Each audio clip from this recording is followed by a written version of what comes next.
Hello students, इस video में हम लोग जानेंगे इन ऑपरेटर के बारे में और बिटवीन ऑपरेटर के बारे में। तो पहले हम बात कर लेते हैं बिटवीन ऑपरेटर का क्या रोल होता है। बिटवीन ऑपरेटर जो होता है एक पर्टिकुलर रेंज के बीच में जितने भी रिकॉर्ड हमारे होते हैं उन सभी रिकॉर्ड को फिल्टर करके हमें प्रोवाइड कर देता है। सपोज मैंने एक क्वेरी लिखी है यहाँ पे, पहले हमने एक क्वेरी लिखी थी सेलेक्ट टेस्ट फ्रॉम स्टूडेंट। ये अप्लाई मैंने करा है। अप्लाई करने के बाद मेरे टेबल स्टूडेंट में जितने भी रिकॉर्ड है वो सारे रिकॉर्ड हमारे सामने फिल्टर होके आ गए हैं। अब मुझे एक पर्टिकुलर रेंज, जैसे सपोज मैं ये क्वेश्चन पूछ रहा हूँ कि मान लीजिए जिनके मार्क्स 15 और 17 के बीच में है वो सभी रिकॉर्ड फिल्टर होके हमारे सामने आ जाए। तो मेरी कंडीशन क्या होगी, सेलेक्ट टेस्ट फ्रॉम स्टूडेंट यानी कि display all record from student where marks between 15 and 17। अब मैंने कंडीशन ये लगाई कि वेयर मार्क्स बिटवीन 15 एंड 17। अब जो बिटवीन ऑपरेटर होता है उसके साथ में जो स्टार्टिंग लिमिट होती है 15 और जो एंड लिमिट होती है 17, ये दोनों लिमिट इंक्लूडेड होती हैं, यानी कि जिनके मार्क्स एग्जैक्टली 15 होंगे उनका भी रिकॉर्ड डिस्प्ले होगा और जिसके मार्क्स एग्जैक्टली 17 होंगे उसका भी रिकॉर्ड डिस्प्ले होगा, और जो इन दो रेंज के बीच में है वो तो डिस्प्ले होंगे ही होंगे।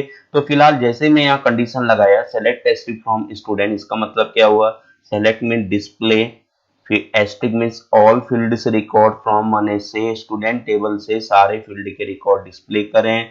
वेयर मार्क्स बिटवीन 15 एंड 17, और जहां मार्क्स या जिनका मार्क्स 15 एंड 17 के बीच में होता हो। तो 15 एंड 17 में कितने रिकॉर्ड है मैनुअली अगर मैं देखें, एक रिकॉर्ड, फिर 17 वाले सेकंड रिकॉर्ड और 16 वाले थर्ड रिकॉर्ड, यानी कि टोटल 3 रिकॉर्ड्स हमारे सामने अवेलेबल होते हैं। तो ये रिकॉर्ड आपका आ गया। तो अब हम बात करते हैं इन ऑपरेटर के बारे में।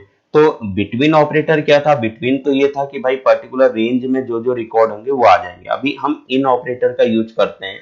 जैसे सपोज मैंने यहाँ पे लिखा वेयर मार्क्स इन, मैं इन ऑपरेटर यूज कर रहा हूँ। मार्क्स इन मैंने लिखा सपोज जिनके मार्क्स 15 हो, कॉमा 20 हो, कॉमा 25 हो, कॉमा 17 हो या 18 हो।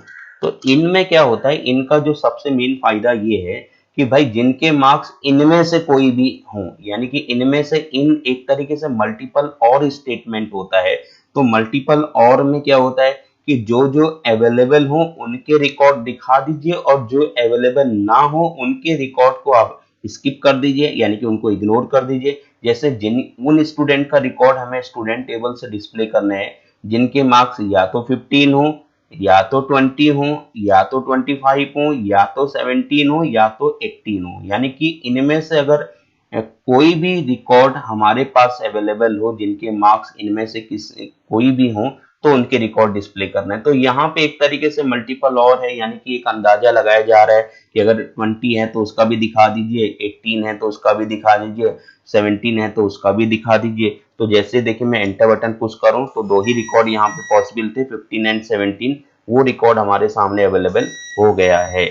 तो इसी तरीके से सपोज अगर मान लीजिए मेरे को नेम में भी मैं कंडीशन लगा सकता हूँ, इन ऐसा जरूरी नहीं कि केवल मार्क्स के साथ में मैं लगाऊं, मैं नेम फील्ड के साथ में भी इसको अप्लाई कर सकता हूँ। जैसे मैंने यहाँ नेम के साथ में इन लगाया तो मैं यहाँ पे क्या कह रहा हूँ, अगर मनीष नाम का स्टूडेंट है तो उसका रिकॉर्ड दिखा दीजिए, जया नाम की स्टूडेंट है तो उसका भी रिकॉर्ड दिखा दीजिए। अगर मान लीजिए मैंने लिखा प्रवीण नाम का स्टूडेंट है तो उसका भी रिकॉर्ड दिखा दीजिए। अगर मैंने लिखा आशीष नाम का स्टूडेंट है उसका भी रिकॉर्ड दिखा दीजिए। अब मैं लिखता हूं वंशिका